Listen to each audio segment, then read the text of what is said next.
What if happiness is not waiting at the end of a long road, but has been quietly beside you all along? What if the joy you've been chasing has been hiding in the smallest corners of your daily life? This is the tale of Elias, a young man whose heart wandered in search of light. Elias was a dreamer, with ambitions larger than the clouds.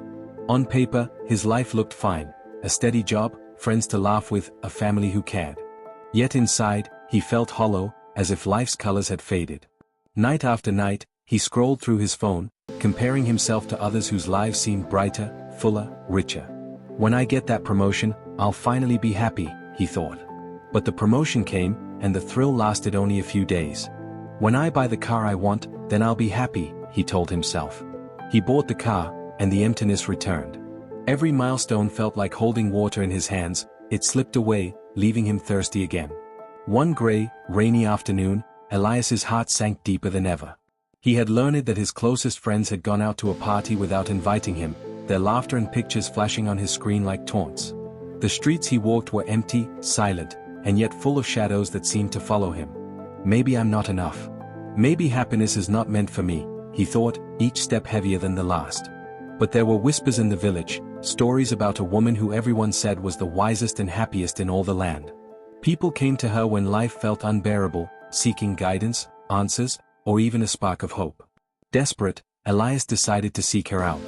He followed narrow paths until he found her sitting outside her small cottage, under a simple roof, surrounded by flowers and a handful of villagers listening intently to her words. Her silver hair glimmered even in the dim light, and her eyes radiated warmth and peace. Elias approached hesitantly. I don't understand, he said, voice trembling. How can you be so happy? I have so much, yet I feel empty inside. I don't know how to find joy anymore. The wise woman looked at him steadily, as though she could see every shadow in his heart. Child, she said, her voice soft and warm, happiness is not something you wait for. It is something you create. But you have forgotten how to create it. How can I create something I cannot feel? Elias asked, frustration tightening around his chest. She reached into her bag and handed him a small, worn notebook. Here is an exercise, she said. Each night, write down 3 small moments that brought you joy. Not great victories, the small things, a smile, a comforting meal, the sound of rain. Then close your eyes and relive them. Feel them as if they are happening now. Do this, and your heart will begin to notice joy where it has always been. Elias hesitated. It seemed too simple, almost foolish.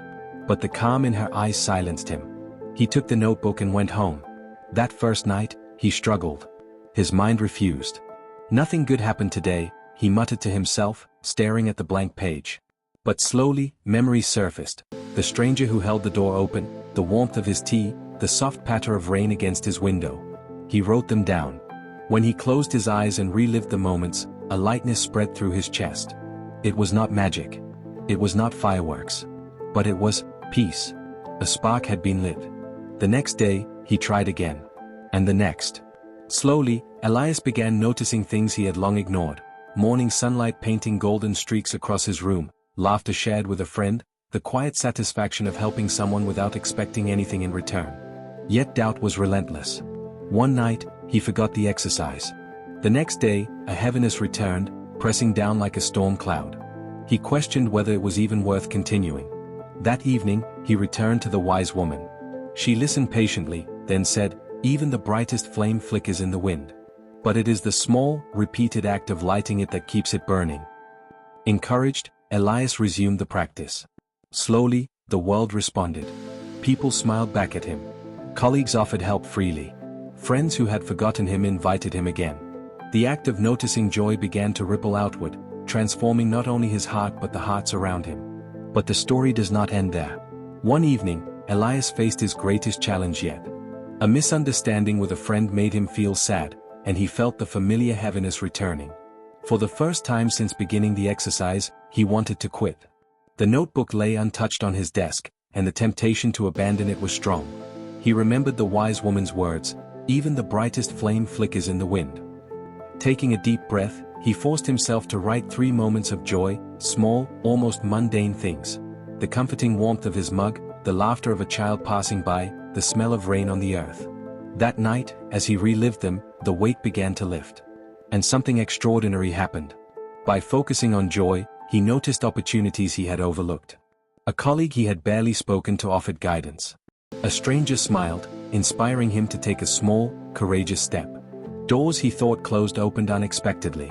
The habit of creating happiness had transformed his perspective, making him lighter, more aware, and more capable of seeing solutions in adversity. Weeks turned into months. Elias shared the exercise with friends and neighbors. People came to the wise woman's cottage, bringing their own notebooks and sharing their joys. The village seemed to awaken, each person carrying a small spark that began to connect into something larger. One evening, Elias asked the wise woman, "Why did you choose me to learn this, when so many others could have?" She smiled, her eyes twinkling like the evening stars. Because happiness spreads like music. One person learns to see joy, then another. Soon, the whole village dances with it. And so Elias's life changed, not because of wealth or fame, but because he learned to see joy in the ordinary, nurture it, and share it. Through persistence, he discovered that happiness is both a practice and a gift, one that multiplies when passed on. So, my friend, here is your task. Tonight, take a notebook and write down 3 small moments that brought you joy today. Close your eyes and relive them. Do it tomorrow, and the next day. Persist, even when doubts return. Soon, you will discover that happiness is not something you wait for, it is something you create, every single day. And as you create it, you may find that the world around you begins to reflect it back, brighter than you ever imagined.